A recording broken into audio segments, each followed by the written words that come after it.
Olá, sejam muito bem-vindos ao Manda Quem Pode. Aqui quem manda é você.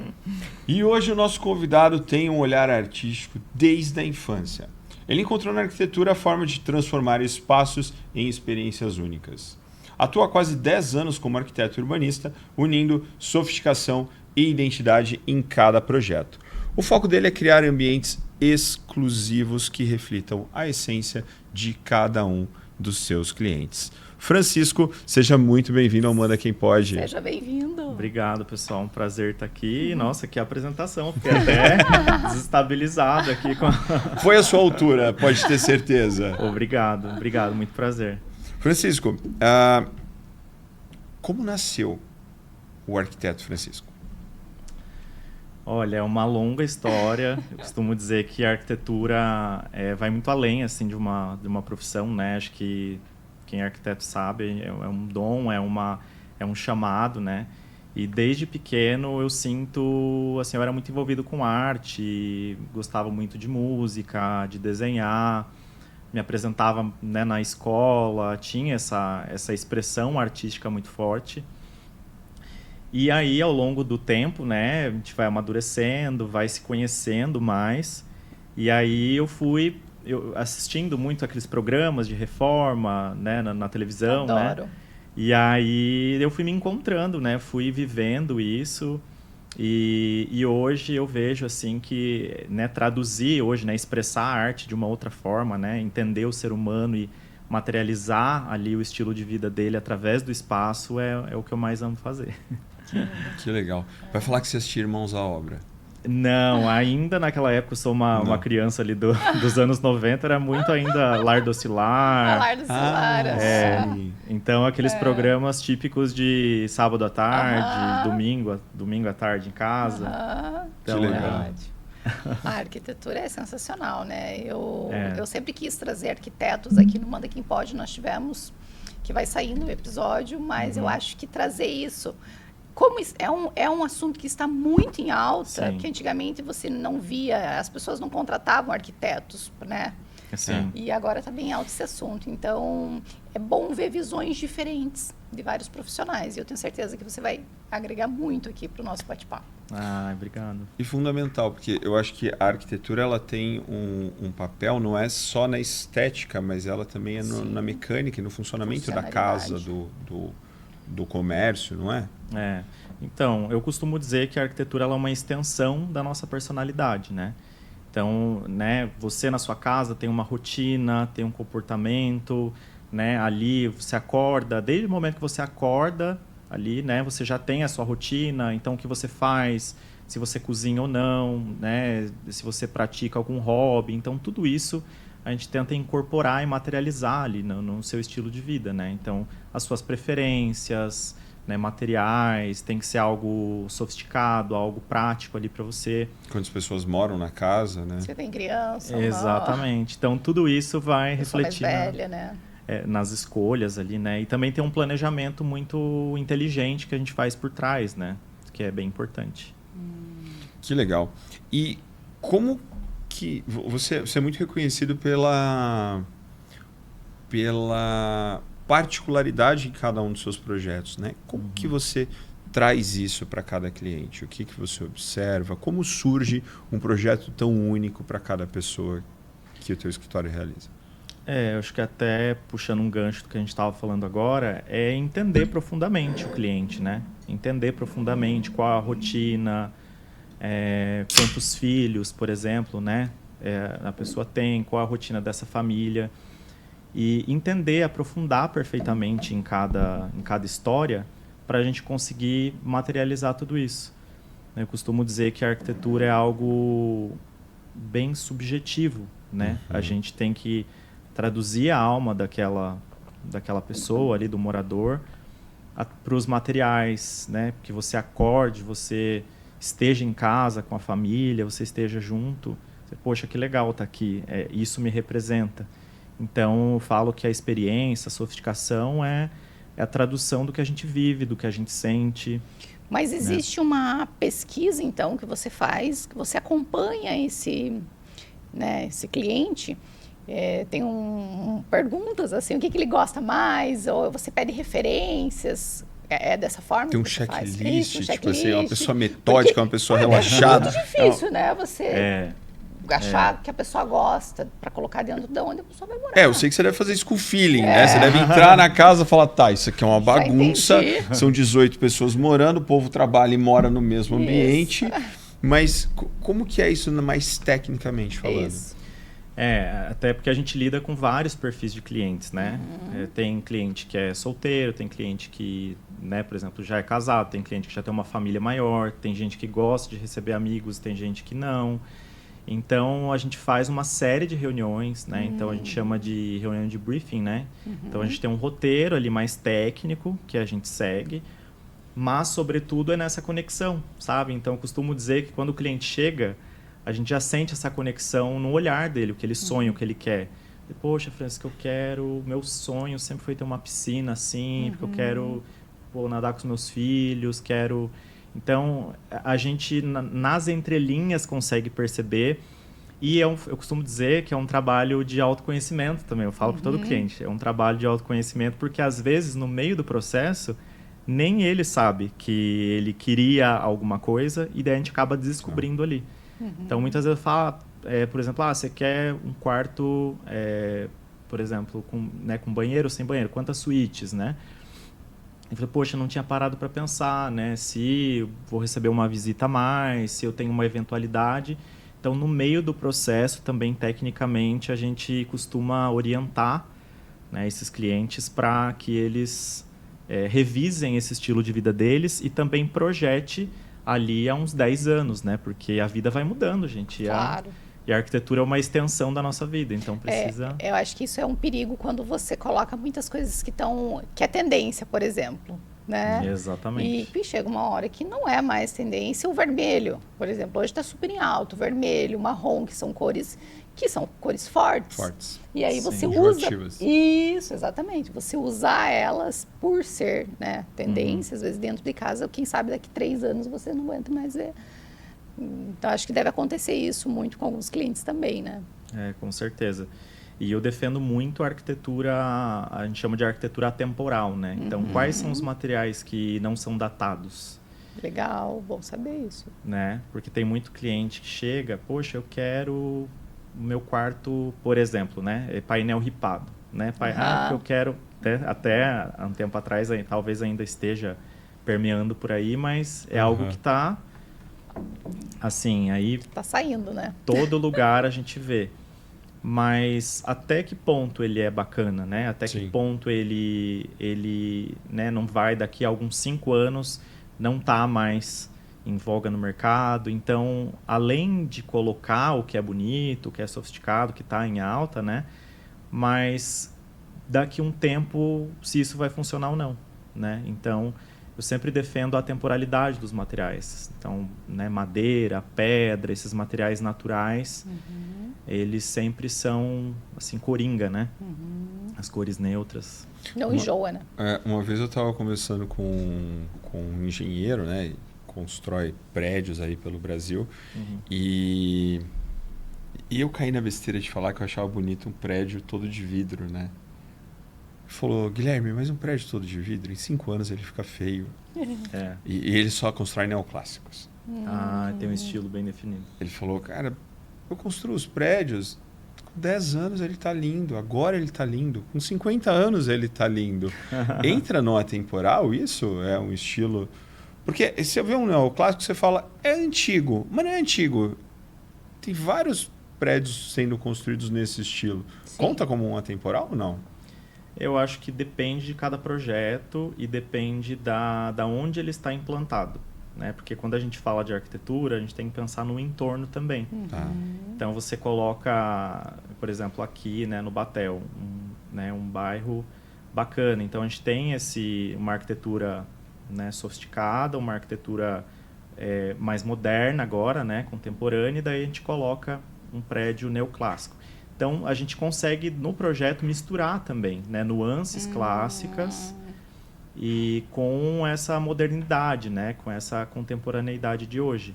Mas se ele for muito, né, expressivo, até porque a gente não tem os mesmos recursos técnicos e da época, por exemplo, né? Tá. Então, se passar do ponto, ele acaba ficando... Você colocar ele do lado num bairro daqueles que só tem condomínio clube, tudo padrãozinho, ele vai ficar bem... ele vai... vocês já viram a casa do Gustavo Lima?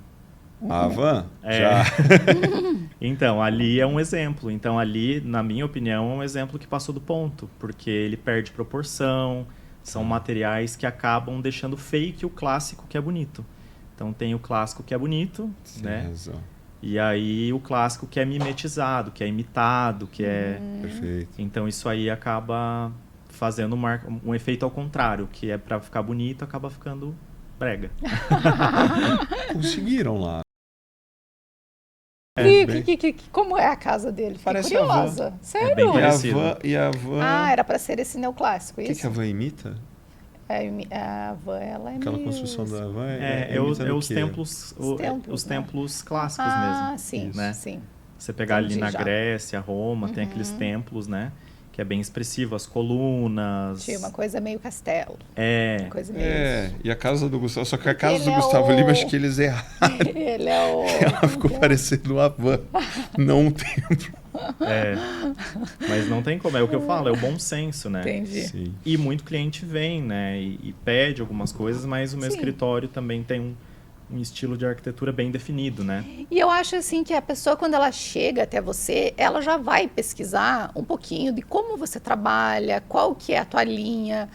Por isso a importância, né, de estar ali nas redes sociais, de criar conteúdo, de mostrar o teu trabalho na rede social e colocar teus projetos, porque é uma forma que a pessoa às vezes, ela não precisa nem chegar a falar com você. Ela já vai olhar, né? Ali é o teu trabalho, ele é o teu feed. Então Sim. ele olha ali teu catálogo, né? E já vai entender, eu gosto dessa pegada, então eu vou falar com o Francisco. Claro. Então isso que é o bom também, que, né, hoje nós temos aí as redes sociais a nosso favor, né, com essa criação de conteúdos. E deve ser excelente quando a gente traz uma Isso. referência sua, né? Sim. Sim. Gostei do que você fez nesse projeto, queria algo assim.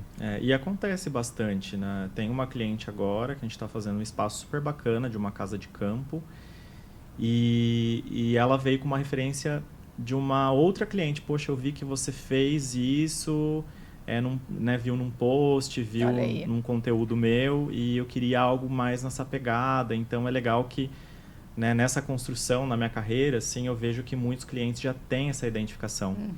Então aí isso que é bacana, Se né? torna mais fácil, né? Exato. E como que é trabalhar com reforma? As pessoas têm medo de trabalhar com reforma? Eu confesso que eu tenho um pouco. Eu costumo dizer que é a prova, né? Ali, prova de muitos casamentos, porque o casal que sobrevive à reforma, Então. né? Tá pronto. Porque realmente existem muitos imprevistos ali no meio do caminho, existe muita dor de cabeça. Por mais que haja um planejamento, a gente faz, eu e a minha equipe, né, tem um escritório bem preparado nesse sentido, né? A gente faz todo o planejamento de obra, de projeto, para ficar mais tranquilo, né? Ser um processo leve para o cliente. Então, a gente está ali para ajudar. Mas mesmo assim acontecem imprevistos, né? A gente está trabalhando com pessoas, com uma mão de obra artesanal, né? Então, enfim, pessoas têm problemas, faltam, ficam doentes, às vezes um prazo ali que acaba, né, fugindo. Mas eu costumo dizer que quando a gente está junto nesse processo, tudo acaba sendo mais leve. Então, o cliente, a gente está ali com ele no tete-a-tete e sempre liga, Francisco, não chegou tal coisa, Francisco, o que eu posso fazer? Então, costumo dizer que né, não é um conto de fadas, realmente tem essas divergências muitas vezes. O atraso, principalmente, eu acho que mais pega, assim, né? Mas a gente está ali para ajudar e sempre no final dá tudo certo. Os clientes ficam Por isso a felizes. importância de ter um arquiteto, né? Pois o arquiteto que vai fazer também o negócio. Vai direcionar tudo. Isso. Teu escritório faz o acompanhamento da obra Também. durante o processo todo. Também. A gente trabalha tanto com projetos, somente projetos, e também acompanhamento de obra. Mas aí fica a critério do cliente, né? Tem alguns clientes que contratam o projeto e tem alguns clientes que preferem que a gente acompanhe para que tudo saia conforme planejado, né? Você consegue fazer à distância também? Claro, a gente faz bastante projeto de reforma, projeto de interiores, decoração, bastante à distância também. Olha. E, Francisco, me fala uma coisa. Qual foi o momento da tua vida que você percebeu que a arquitetura era realmente a sua vocação? Que é isso que você nasceu para fazer? Olha, eu acho que foi quando eu perdi o meu pai, 5 anos atrás. Coincidentemente tá fazendo 5 anos agora. Agora, nesse mês? Nesse mês. Então foi um momento assim bem difícil, né? Na realidade eu já me conhecia, né? Sempre tive essa clareza do meu envolvimento com arte, com uma expressão ali, conseguir expressar isso na arquitetura. Mas acho que a prova viva mesmo foi nessa data, porque eu estava, né? Meu pai tinha acabado de fazer 62 anos. Nossa, e ele teve um AVC e teve, né, algumas complicações e veio a falecer. E foi um pouquinho antes da pandemia de estourar o Covid, com o fica em casa, com a quarentena. E a minha cabeça já estava assim, mal por conta de toda essa situação, né? Ninguém espera, né, que vai perder o pai novo. Nossa. E aí veio a pandemia, daí a gente tinha os contratos rolando e eu tinha uma entrega, um prazo de um projeto de uma casa de 700 metros, uma fachada grande que a gente estava fazendo. E na época eu não tinha muita equipe ainda, eu estava mais sozinho, eu trabalhava por conta, né? E eu tinha que dar conta, então o pessoal de obra, os empreiteiros estavam me cobrando bastante já. E eu não tinha o que fazer, eu tinha que entregar. E aí ali que eu respirei, me conectei assim, né, de forma espiritual, assim mesmo, e fui fazendo e saiu, teve pouquíssimas alterações, e hoje quando eu olho, passo na frente dessa casa, ou quando me desanima, assim, né, porque todo mundo tem desafios na profissão, sim, altos e baixos, aquilo é a prova, que mesmo num dia ruim, né, num momentos ruins da vida que todo mundo tem, a gente consegue superar, consegue se sair sim, bem, e ali foi uma prova de que realmente é um dom, é um chamado, assim, a arquitetura na minha vida. E eu acho também, né, complementando, eu acho que quando você está passando por um momento difícil, você ocupar a cabeça com algo que você gosta, também ajuda, né, você não esquecer, porque não tem como esquecer, amenizar, quem sabe, ou não ficar pensando no que aconteceu. E então eu acho que é uma forma também, né, de você trabalhar e ficar feliz um pouquinho ali vendo o teu projeto. Deu certo. Inclusive até o meu pai falava muito isso, né? Ele falou, poxa, eu passo na frente das tuas obras, vejo as tuas placas, me emociona. Olha que legal. Então eu falo que a arquitetura, assim, né, ela é muito além de uma profissão, assim, ela é como eu estava falando hoje mais cedo aqui com vocês, é algo subjetivo, né? Uhum. É diferente de algo mecânico, de um protocolo ali que você faz, É arte. É arte. Então ter essa sensibilidade e muitas vezes essa sensibilidade, equilibrar ela é um desafio também. E essa casa fica aqui ou em outra cidade? Fica em São Paulo. São Paulo. Que eu tenho escritório lá e também estou atuando aqui agora. E eu acho que é legal, agora que você falou de ser arte, eu acho que a arquitetura é a arte que boa parte dos seres humanos compra. Porque a maior parte dos seres humanos não vai comprar um quadro, um objeto, né, uma obra de arte. Mas a arquitetura é aquela arte feita para eles, né? Para eles viverem dentro.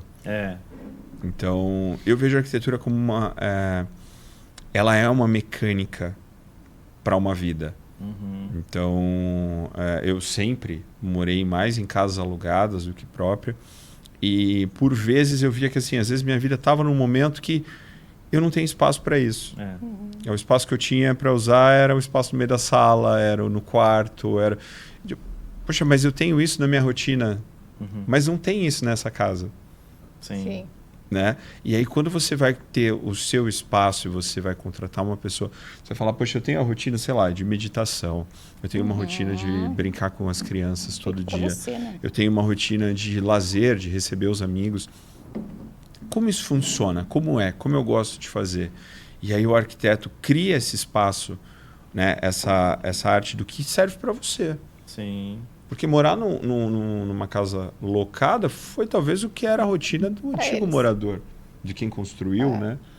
Mas eu até sempre comento, né? Lembra aquele apartamento que eu tinha que a churrasqueira ficava do lado de fora e todo o restante da área, vamos dizer assim, comum, ficava passando pela sala. Pra ir até lá. Tinha esse problema de circulação. Tinha esse problema de circulação. E a minha sala tinha um tapetão de pelo branco. Nossa.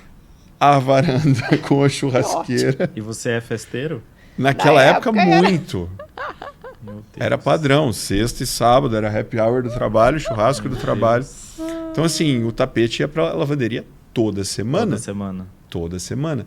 Mas, com o tempo, eu fui olhando e falei, puxa, que falta de pensar, né? Porque ali tem a churrasqueira. A mesa tá do lado oposto da sala. Lá não tem o suporte, uma varanda pequena. Então, para quem morava, talvez atendesse. Mas ele foi projetado com o arquiteto, será? Foi, né? Ele era todo... Mas era para uma família, que acho que de quatro, era pai, mãe e duas crianças. Você alugou assim já, ele prontinho. Eu aluguei ele pronto, com mobiliado, tudo. Legal. Só que aí chegava eu, legal, pessoal, saindo da empresa, happy hour aqui em casa e tal. Aí a hora que ia ver, tinha 15, 20 pessoas dentro da casa. Então não funcionava, né, para isso. Então, sei lá, lógico, sou um leigo em arquitetura, mas eu fui começando a ver coisas que... Eu lembro quando quando eu era adolescente, meu pai construiu a casa que a gente morou. Ele foi lá, ele fez uma plantinha no papel, né? E levantou as paredes, beleza, tá lá até hoje, mora lá. Mas de um ponto de vista fluxo, rotina, trabalho, eu vejo que, poxa, um arquiteto teria olhado aqui e falado, você não precisa ter um corredor fazendo isso, ele pode sair aqui na cozinha, aqui pode sair outra coisa, você pode ter um espaço aberto. Sabe? Sim. Quer dizer, óbvio que você sabe, mas tô falando de uma forma muito leiga para quem está assistindo a gente. Essas percepções que você vai tendo ao longo da vida quando você começa a olhar por uma ótica de um profissional, né? Que só o profissional ele vai ver, eu acho, que essas coisinhas que às vezes a pessoa ela nem se liga, né? Ela fala assim, eu quero isso. Que eles chegam com algumas ideias malucas. Você fala assim, não, isso não vai funcionar. Você fala assim numa boa para a pessoa, não, isso não funciona. Tipo, vamos tentar mudar essa ideia, vamos colocar de outra forma. Ou você vê que aquela pessoa, não, eu quero. E se ela quer colocar, o que você faz? Então, a gente passa esse tipo de desafio diariamente, assim. Hoje, antes de entrar aqui agora, eu estava mesmo conversando com a minha equipe lá, falou, olha, faz assim, faz assado, porque tem as duas formas, assim. Às vezes a gente já orienta desde o início, que o cliente ele vem com um roteiro de necessidades, com um programa de necessidades para a gente dentro de um espaço pequeno, quando é casa, por exemplo, né? A gente pega o terreno, faz o projeto do zero. Aí, às vezes, o programa de necessidades dele é muito maior para aquele terreno. Então, esse planejamento já inicia no terreno, por exemplo, né? E aí a gente tenta estudar algumas maneiras para atender o máximo das expectativas dele, né? Mas muitas vezes a gente tem essas conversas e alguns clientes já conseguem entender ali nessa conversa. Mas muitas vezes, daí nos casos mais visuais, né? De interiores, de fachada, um detalhe... Né, que a gente precisa de cor, algumas coisas ali. Muitas vezes eu costumo fazer duas propostas. Faço uma que eu acredito e outra que o que ele pede. E aí a gente tenta falar, olha, isso aqui não é legal por conta disso. Então a gente acaba mostrando ali de forma visual para ele entender o porquê que aquilo não funciona. Mas acontece bastante isso. Quem é mais chato, o homem ou a mulher? Olha, acho que não tem... eu acho que o mais difícil, assim, é quando tem muitos clientes que não têm essa sintonia de estilo, de gosto, né? Às vezes a gente tem que mesclar, colocar um pouco do que o... Entre o casal? Às vezes não tem. Meu Deus do céu. Às vezes os gostos não, a gente tem que fazer ali uma assembleia, né? Ali entre... Você tem que meio que ser o juiz. E falar os prós e os contras, colocar ali, né, na parede tudo que... os prós e contras desse acabamento, isso, aquilo. Daí a gente entra num consenso, mas é difícil. Os desafios da profissão. A gente casa e construa a sua casa. Quer dizer, construa a sua casa, depois casa. Daí a pessoa tem que se adaptar. chegar, tá ali.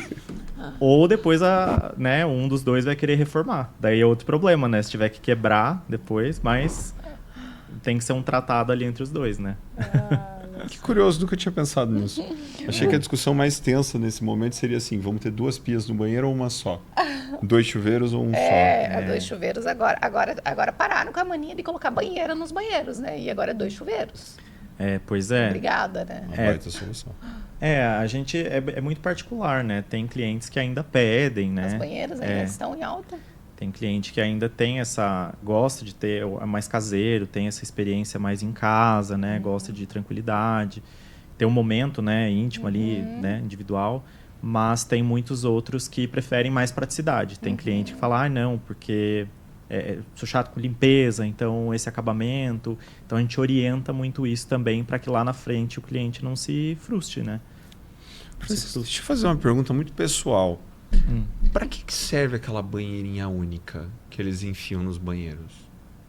Banheirinha única? É aquela banheirinha que cabe uma pessoa só, que atrapalha espaço, que bate a canela quando você vai entrar. Sabe aquela banheirinha que incomoda? Que é uma que ela é meio que faz assim, tipo um ovinho? Não, única, embutida na parede. Aquelas banheirinhas, que até é feia. É do lado da bacia sanitária? Não, uma banheira mesmo. Uma banheira. Cabe uma pessoa deitada ali e que é aquela de imersão, que é aquela que fica sobre o piso. Isso. É o modelo, na verdade, né? Que é o modelo. Pessoa chegar e sentar e ficar ali, tipo um ofurô. Ela tem uma pegada mais spa, assim, né? Então a gente chama de banheira de imersão. Então ela fica sobre o piso, ela não tem aquele conceito embutido, né? Mas ela é um modelo da banheira. Não é a bonitinha, não. É a embutida mesmo. Eu já vi vários lugares aqui. Onde que você anda? Nossa, eu morei numa casa no Rio que eles fizeram essa banheira e colocaram o chuveiro em cima. Todo dia você tinha que... Sim, entendi. Que é dentro do box. O que eu batia canela naquele negócio. Mas isso aí é coisa antiga, não é? E principalmente em outros países tem muito isso. Que eu também não via necessidade nenhuma, mas lá eles têm até o banheiro, ou a parte do box mais alta, o teto mais baixo, assim... É muito... Aqui eu não vejo muito mais, assim. Eu acho que são nas construções mais antigas, talvez. Eu morei num apartamento aqui no Batel, quando eu vim para Curitiba, que tinha, que encardia aquele negócio de uma forma. Imagina você tomar banho todo dia. E foi o único lugar que eu vi. E depois, agora, na última viagem que eu fiz para Nova York, num apartamento que eu fiquei, lá tinha também, gente. Horrível. Eu até falei, eu te comentei depois que eu voltei, por que fizeram isso? Por que faziam isso? Eu acho que é por falta de espaço, não é? É muito da cultura do lugar também, né? Fora daqui, eles têm um outro sistema hidráulico, tem um outro costume, né? Então, é muito do lugar. Aqui no Brasil, realmente, eu acho que eu fiquei num hotel em Bento Gonçalves, que é mais antigo e tem ainda esse... Mas hoje em dia, acabou sendo extinto, né? Sim. Tem. Porque não tem muito... Não é nada... Prático. Né? Bem que você falou, entra, bate a canela... para entrar é ruim, para sair é difícil, perigosíssimo para pessoas mais velhas. No Rio, eles não estavam satisfeitos em colocar essa banheira, eles ainda meteram a porta em cima da banheira. Sim. Ou seja, abre a porta, sai. E aí era um banheiro relativamente pequeno. Eu não consegui entender, por isso que eu quis perguntar para o arquiteto, tipo, qual que é a finalidade, porque eu nunca acho que eu fiquei dentro daquela banheira. E até também, talvez, pela otimização do espaço, né? Na época ali, para otimizar chuveiro, banheira, né? Mas hoje em dia, assim, dos meus projetos que eu sempre fiz, reforma de apartamento e tudo mais, a gente nunca pegou nada assim, sabe? E se pegar, tira, né? Também. E até antigamente, talvez pela questão de impermeabilização, né? Antigamente, porque caía água diretamente ali no piso, né? Então tem isso também. De usar a banheira já como uma barreira, né? Canalizar aquela água que sai também. Entendi. Olha aí, é uma explicação boa. Pode ser. E o que te diferencia de outros arquitetos? Eita, perguntar polêmica. Olha, por que contratar o Francisco? Olha, eu acho assim, né, além de ter essa... entender esse meu chamado, né, de arte, eu tento integrar muito a arte nos meus projetos, mas sobretudo, gente, assim, a gente vive hoje num mundo muito rápido, que é tudo muito para ontem, as pessoas não param, não, né? E eu acho que é mais essa conexão que eu tenho com os clientes e da escuta atenta. Porque a gente vê tanto arquiteto, né? Se fala assim, né? Vou contratar um arquiteto. Primeira coisa que você pensa é o quê? O arquiteto é para decorar e deixar bonito. Né? Então, mas será que é só isso? Será que é só colocar o que está... o painel ripado do momento? Será que é só colocar o que está em alto, o que está na moda? Porque a arquitetura é mais que isso, né? É você ouvir. Então, eu acho muito curioso que quando os clientes entram no escritório, é como se fosse uma descompressão.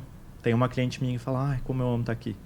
Porque é como se ela se desconectasse realmente ali do mundo, e a gente trabalha com sonhos, né? Então, eu acredito que seja essa escuta atenta, tá ali a serviço do cliente, o que ele quer. Claro que misturando um pouco do meu DNA de projetos, de arte, de arquitetura, e conseguir refletir isso, né? Quando ele chega no apartamento, na casa, que seja, falei, poxa, isso me reflete, isso é muito importante. Então, a gente trazer acho que essa conexão à escuta, assim, é muito valiosa, e que eu enxergo, assim, né, no meu trabalho, do que o mais do mesmo, né? Colocar o mesmo tipo de acabamento, o mesmo painel, a mesma coisa, e nem isso funciona para todo mundo, né? Perfeito. Eu acredito muito que a arquitetura é a funcionalidade, não só a estética, né? Sim. Eu acho que, assim, a funcionalidade, ela é fundamental, mas eu acho que a sofisticação ali, a expressão da pessoa está nos detalhes, né? Elas andam juntas, né? Elas andam juntas. Então, quando você tem uma sala elegante para receber os amigos, então uma mesa espaçosa, que é o teu caso, né? Poxa, quero receber as pessoas em casa, Sim. Quero me sentir bem com o pessoal. Então, de que forma a gente vai expressar isso, né? Então, a gente pensa desde da banqueta na hora de encaixar a perna na bancada. Então, é aí que mora, né, a arquitetura, e a escuta é importante, porque a gente vê tanta coisa que chega daí na realidade, não dá certo, não funciona. Quando eu falo funcionalidade, é uma fluidez, né? De você botar o pé para dentro de casa e você senta naquele ambiente que ele foi feito para você relaxar. Exato. Né? Que ele está perto do que você precisa naquele momento. Você está no momento de relax, você está com tudo ali. Sim. Você está no momento de trabalho, você está com tudo ali ao teu redor. Se você vai ter um momento de descanso, você tem um closet, você tem um quarto com uma iluminação legal, que você vai se desligando para você ter o seu momento de relaxamento. Eu acho que quando eu falo de funcionalidade, é esse flow, né, que vai acontecendo. Porque às vezes você tem espaços bem definidos, mas são espaços que as pessoas não frequentam. Sim. E aí, para mim, não é um erro de ter ou não ter. É alguma coisa nesse fluxo que tem dentro do ambiente, dentro da casa, não teve o olhar, talvez, de um arquiteto. Sim. A casa pode ter tudo, mas pode ser que exista uma área que a gente nunca chega porque é longe de uma área de apoio que era necessária, ou porque, não sei, parece que é um ambiente que você está invadindo a privacidade dos moradores, por ele ser muito afastado da porta. Eu acho que são coisas que nós, meros mortais, a gente acaba não vendo, mas o arquiteto, na hora de conceber isso tudo, ele olha para esse 360 e ele faz realmente um lar ser totalmente utilizado e habitável, né? Sim. E muitas vezes, porque a nossa vida vai mudando também, né? Muitas vezes a pessoa decide aquilo naquele momento, né? Pede aquele espaço naquele momento, mas depois que constrói ali, né? Falando principalmente das casas, né? Depois que constrói, a pessoa fala, poxa, me arrependi de ter feito isso. Agora minha vida, já estou num outro estágio de vida. Então é isso que eu peço quando nas nossas conversas, o cliente ter essa reflexão. Como você se imagina 10 anos? Não precisa, né? A gente tem surpresas na vida, mas Como você se planeja, assim? Sim. Porque isso vai interferir no teu espaço. Eu tenho um exemplo do meu sogro. Ele, na verdade, ele é engenheiro, né? Mas ele gostava muito dessas coisas, né? Vai ter que ter isso. E ele planejava já a porta do banheiro larga. Porque poderia E sem degraus. Isso, sem degraus.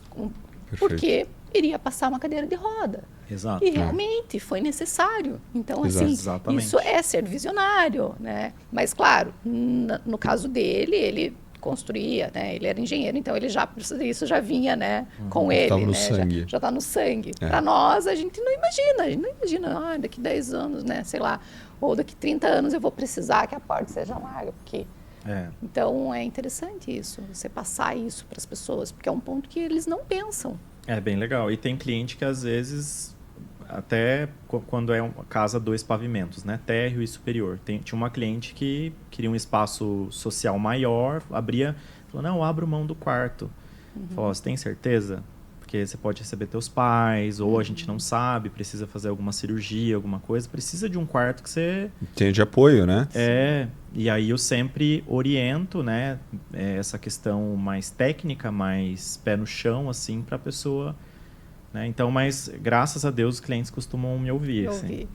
E onde que você busca suas inspirações, assim? Você costuma... assistir programas, ver revistas, buscar outros arquitetos que você gosta? Olha, eu acho que seria acredito que nas entrelinhas, assim, do comportamento humano, sabe? Na natureza. Também tem muitos arquitetos que eu admiro, arquitetos brasileiros. Mas eu acho que, sobretudo, no comportamento, porque, principalmente no pós-pandemia, a nossa vida mudou muito, né? Sim. E hoje a gente vive, como eu estava dizendo, algo muito acelerado, tudo muito rápido, a gente não tem essa conexão muito forte entre as pessoas, é tudo muito superficial às vezes, né? Não sei se é a palavra correta. Mas o meu intuito de trazer na arquitetura é justamente isso. Então, é desconectar, então trazer, né, numa paisagem... Eu trago um pouco de arquitetura nos elementos naturais, nas conversas que a gente tem com os clientes. Mas falando de estilo, tenho muitas inspirações também, alguns arquitetos brasileiros, o próprio Arthur Casas, Márcio Kogan, que traz uma arquitetura bem atemporal, assim, que não fica datada e com o tempo tem uma estética bacana, sabe? Francisco, agora eu queria fazer contigo aquela trend que tá rolando aí, isso ou aquilo. Ah, tá. Posso? Claro. Então eu anotei algumas coisas aqui da sua área, vamos ver o que você nos diz. Tem que escolher um, hein? Isso ou aquilo. Luz branca ou luz amarela? Para casa, luz amarela, sempre. Sempre, porque luz branca, gente, é só para espaço de atenção, aí, hospitais. Tá. Não. Não. Luz amarela. Depois eu vou pedir para você explicar a todos, tá? Aquele conceito de open space ou cômodos bem definidos, bem divididos? Open space. Com certeza. Essa aqui, ó. Reforma com os clientes em casa ou de férias? Com certeza de férias, gente, pelo amor de Deus. Isso é pegadinha, né? Pra gente ter espaço para trabalhar, ter os clientes ficarem à vontade. Então, quando volta, tem uma tranquilidade maior. Então, é de férias. Boa. Porcelanato fosco ou brilhante? Fosco. Fosco. Cozinha integrada ou independente? Integrada. Varanda fechada ou aberta? Em apartamento. Eu gosto de integrar a varanda, então eu prefiro fechar ela e ter mais espaço para a sala, ali para as áreas de convívio. Legal. Eu gosto. Boa. Adega climatizada, aquele eletrodoméstico, acho que posso chamar, né? Ou uma incorporada na decoração? Incorporada na decoração, com certeza. A gente consegue climatizar, inclusive, incorporando ela na decoração. Nossa, isso é bonito. Né? Tipo, vou lá na adega, você consegue entra fazer aquele na adega. aquário, assim. Legal. Agora me explica, por que a luz amarela ao invés da branca? Olha, a gente tem até um fator científico falando disso, né? Que a luz branca, que é né, falando bem tecnicamente, a 6.000 Kelvin, que é a temperatura de cor, ela ela estimula até cortisol no nosso organismo, né? Mais estresse, então te deixa ali atento.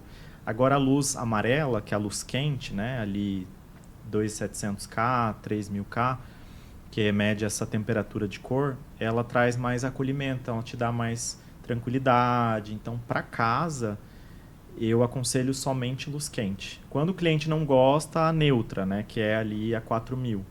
Mas sempre luz quente. Eu tenho no meu quarto, gente, eu só tenho um probleminha que às vezes eu quero fazer foto ali no espelho, daí não dá, porque fica mais escuro. Não dá mais. Nesse apartamento que eu falei lá da churrasqueira também inteira. Era croica para todo lado, não saía uma não foto sai nada, boa fica bom as fotos. do nada. Eu já falei, até um dia eu falei, a gente precisa de uma lâmpada aqui, ó, porque eu quero mais... Chama Francisco.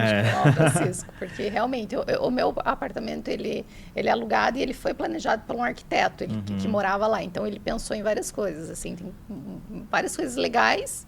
Tem um ponto que eu acho que não é legal, que um dos armários é muito alto, não sei se ele era muito alto, mas é impossível, só pegando um banquinho para pegar e colocar lá. Ele só não pensou que uma influenciadora ia morar lá, ia ter que fazer foto sempre. E daí você tem que ter ring light, tem que ter outros mecanismos. Para as fotos, sim, nesse caso daí. Mas o armário, ele fica lá, né, com algumas coisas que a gente não usa, né, que também fica lá de lado, de canto, né? Isso, o armário, ele fica lá em cima. E por que o open space em vez dos cômodos bem divididos? Justamente pelo convívio, sabe? Eu acho que quando a gente tem essa integração, a gente consegue receber mais pessoas, a sala é um grande portal da casa, um grande cartão de visita. Então, eu acredito que quando a gente consegue ter essa integração, né, esse espaço todo aberto aí, a gente tem até mais ventilação, mais iluminação natural. Então, os clientes pedem bastante e tem funcionado. Mas também depende muito do estilo de vida, né? Tem gente que tem outra rotina que daí a gente tem que adaptar. Mas hoje em dia, eu acho que esse convívio, essa conexão que eu estava dizendo, né? Que hoje eu trago muito nos projetos, é importante. Reforma com o cliente em casa, o de férias, não vou nem perguntar. Porcelanato fosco ou brilhante? Você falou fosco, né? Fosco. Por quê? Olha, o brilhante, que é o polido, tecnicamente, que nós chamamos, ele traz muita manutenção. Então, tem cliente que, eu gosto daquele porcelanato brilhante, porque a sala fica linda. Só que dá muita manutenção, cai um cabelo, aparece, e aí vai da pessoa. Tem cliente que, tudo bem, eu quero desse jeito, porque eu tenho uma equipe, né, de pessoas que me ajudam, mantém a casa, ok. Mas o fosco, até para manutenção, ele é mais fácil, você passa ali, um pano já tá ok. Então, a manutenção disso é muito tranquilo e eu acho ele mais atemporal também, aquela história que a gente estava dizendo. Então, ele é muito mais coringa, então ele não rouba a cena. Agora, o brilhante vai toda a cena, ele reflete todo o ambiente. Principalmente a sujeira. Não me passa uma impressão muito legal. Dá uma sensação de limpeza de uma casa nova, mas no dia a dia não é prático. Ele não é nada prático, assim. E também eu acho que ele rouba muito. Alguns estilos fazem sentido, como a gente estava conversando, o clássico, por exemplo. É um estilo bem definido, que ele chama atenção, ele não é nada discreto. Então, quando se encaixa num cliente assim, é ok. Mas eu prefiro trabalhar num detalhe, de repente numa parede, que daí traz um pouco mais de sofisticação, traz esse brilho, mas em um local pontual, assim. Legal. Tá. E a cozinha integrada ou independente? Entra no conceito de open space também? É como se fosse. Também. É como se fosse. Porque a integração é bacana quando o cliente tem um perfil bem de receber pessoas, né? Tá. Então o pessoal senta ali na bancada, ali na ilha, cozinha alguma coisa, faz uma janta, aí é bacana. Mas tem casos também de famílias, né, que não prezam tanto por isso, e daí a gente acaba fazendo a cozinha separada, mas também hoje em dia tem formatos de cozinha que integram esse ambiente, que acabam sendo uma copa, né? Então é mais um café ali, que faz, né, para os amigos. E aí tem uma cozinha, assim, da casa, que é uma cozinha técnica, digamos assim, que é a sujeira maior. Sim. Tá. Então a gente costuma integrar essa cozinha menor para ter esse open space e ter uma cozinha mais funcional, digamos assim. Legal. E da varanda, você falou que você prefere a varanda fechada, né? É uma estratégia de projeto que nós utilizamos hoje para ganhar mais área. Então, nos apartamentos, por exemplo, né, dependendo da metragem, estender essa sala, geralmente é nas salas, né? A gente consegue ter uma varanda gourmet, a gente consegue ter um espaço maior de convívio. Então, tendo essa estratégia, né, essa extensão, a gente consegue ganhar área. Então, isso é muito interessante. E você já ganha aquele pedaço que ficaria os trilhos e a coisa toda também, né? Exato. Que também acho que é muito útil quando está tudo no mesmo nível, né? Quando não é a varanda num nível e o piso da casa em outro, né? Mas a gente trabalha esse nivelamento. Nivela também. Isso, nivelamento de varanda. A gente faz todo esse trabalho em obra. Daí a gente alinha tudo isso no projeto, né? E aí, em obra, a gente consegue solucionar essas questões técnicas junto à construtora, o engenheiro também. A gente respeita muitas limitações de cada empreendimento também, né? E vou te falar, é muito útil para Curitiba. Ah, sim. Muito útil para Nossa, Curitiba, porque eu fechei varanda a minha. aberta aqui é difícil tu usar. Eu fechei a minha exatamente por isso. A sua é fechada? Eu fechei. Eu coloquei vidro, assim, né? Legal. Porque, até pelas crianças, né? Mas aí eu tive um novo espaço ali para guardar os brinquedos das crianças. Olha só, já teve uma utilidade Antes não também. usava para nada, porque era uma sacada aberta que chovia, molhava, enfim. Era um espaço perdido. Era um espaço perdido. Até pois porque, é. Né? Então eu acho bem útil. E Curitiba tinha, até um tempo atrás, tinha muita varanda aberta, mas a funcionalidade aqui, num lugar que o clima varia tanto... Não dá. Ou você fecha para você poder ter aquilo à tua disposição, ou você está fazendo qualquer coisinha no meio... acaba porque começou a chover final do dia. Né? Se você usa à noite... Eu usava bastante à noite. E às vezes, final do dia aqui esfria, chove na época de inverno, principalmente. Nossa, estava tão frio que falava, aborta o churrasco, vamos lá para dentro. Então, acho que para cidades que o clima varia bastante também, você tá bem blindado de várias coisas, né? E eu acho que é uma estratégia bacana, porque além de ganhar área também, a gente consegue ter uma nova estética para o apartamento, né? Então, quando você chega, geralmente, não é uma regra, mas as portas são geralmente de frente para essa área, aparece ali o fundo, né? Isso. Então você tem uma extensão grande ali, né? Isso. Você abre, tem aquela amplitude toda. Então trazer essa sofisticação, assim, até para um apartamento não ficar igual ao outro também, né? Porque às vezes um apartamento tem, por ser plantas, por mais que sejam plantas iguais, mas cada apartamento, cada unidade é um universo. Sim. A gente consegue ampliar, fazer uma decoração diferente. Então, até pela estética ali também, né, ele faz muito sentido essa extensão. Eu quero fazer uma pergunta para você, que eu acho assim, tem muitas pessoas que têm vontade, né? Não só, às vezes, os estudantes, mas eu acho que tem pessoas que elas, às vezes... porque a arquitetura, ela é uma profissão que encanta, né? E tem pessoas que, às vezes, querem mudar de área. Qual é o conselho que você dá para quem quer ser arquiteto? Desde os estudantes, como quem quer mudar de área e estudar, quem sabe, novamente. Olha, para a arquitetura, eu acredito que experiência assim, é muito importante. Além das aplicações teóricas da faculdade, ela te dá um embasamento muito bacana teórico, desde lá da história da arte, mas você viver o mercado na prática é muito importante. Então, você fazer muitos estágios, trabalhar em lugares diferentes. Enfim, eu trabalhei desde o meu segundo ano da faculdade. Né? Trabalhei em vários segmentos dentro do nicho, né? Várias ramificações. Né?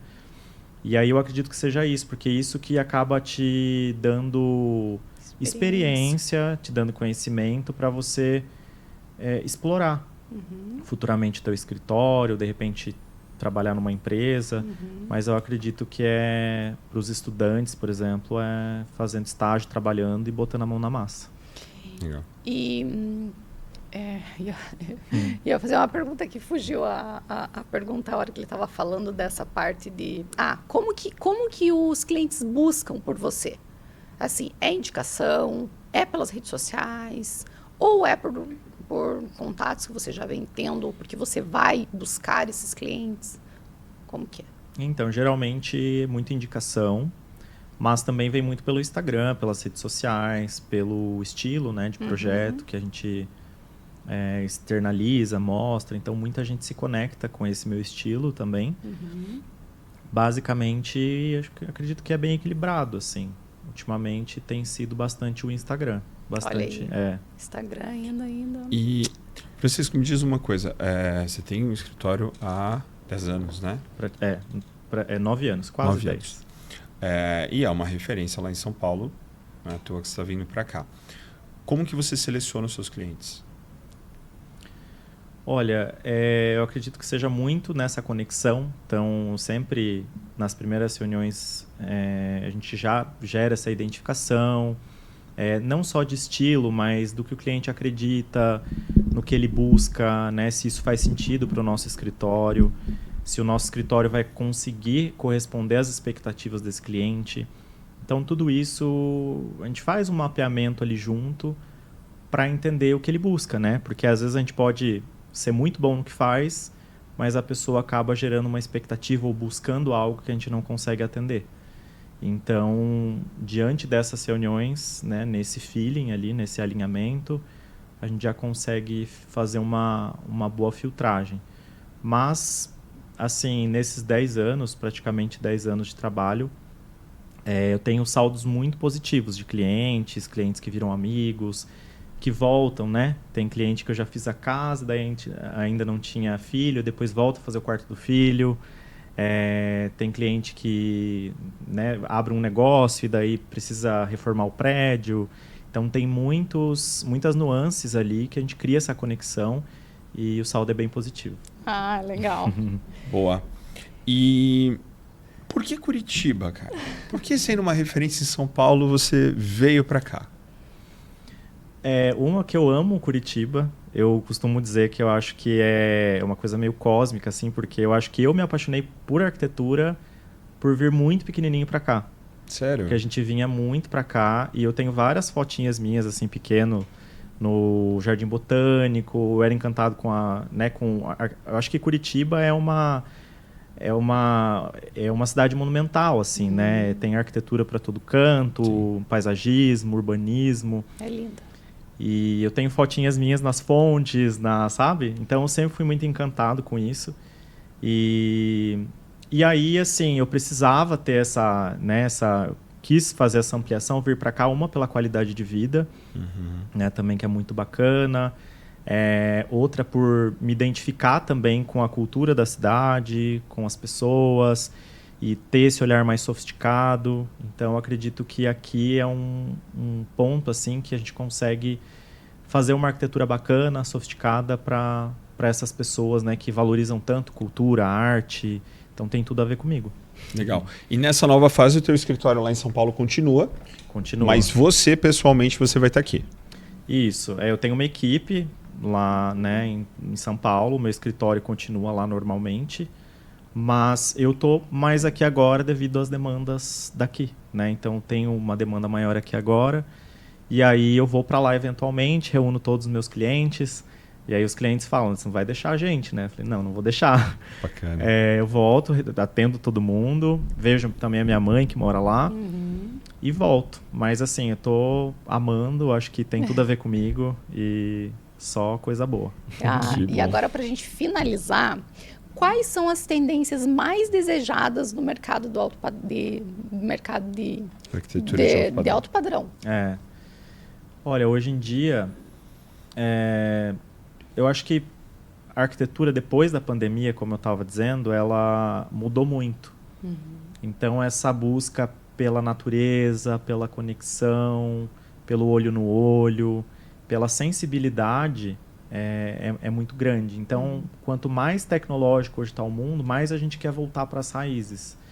Então, eu acho que mais que tendência é a gente buscar nos materiais, na casa das pessoas, essa atemporalidade, como eu estava dizendo, a madeira, que é um elemento atemporal, que te traz muito para as origens, né? Porque a gente sobretudo, a gente é um ser humano que se conecta com o natural, né? Então, a gente tem afeto pelos materiais naturais, né?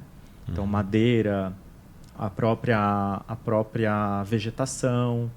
Então, acho que, além das tendências, eu diria mais nessa pegada do natural, de voltar para as raízes, mais pro artesanal. Então, as mesas mais orgânicas, com linhas mais suntuosas, materiais mais naturais, mais rústicos, assim.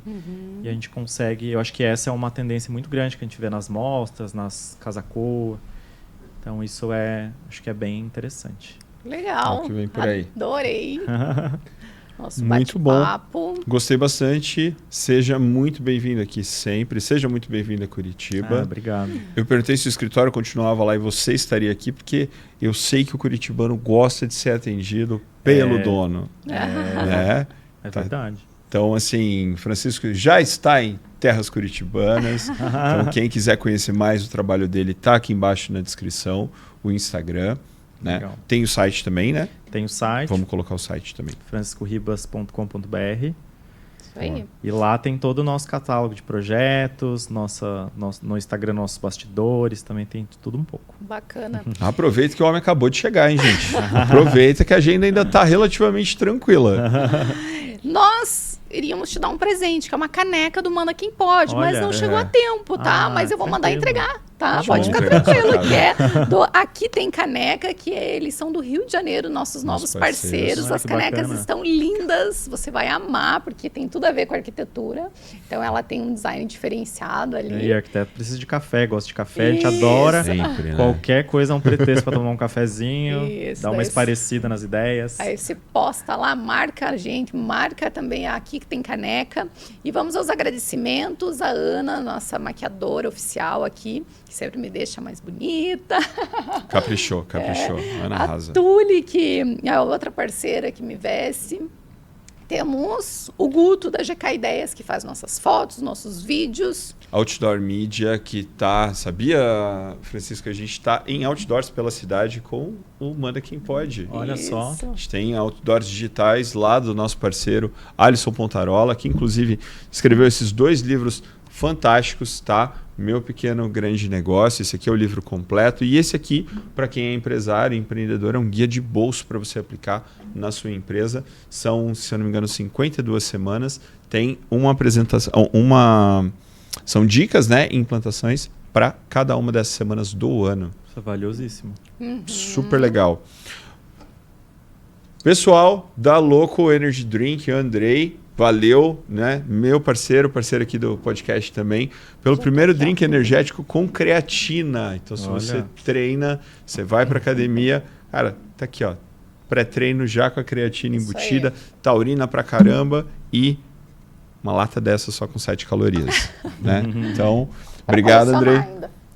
Para colecionar, né? Para colecionar, porque cada uma é de um estilo, né? Então, para quem gosta de arte, também garante o seu. Tá? E a gente se vê no próximo episódio. Até a próxima, pessoal. Segue aqui, ó.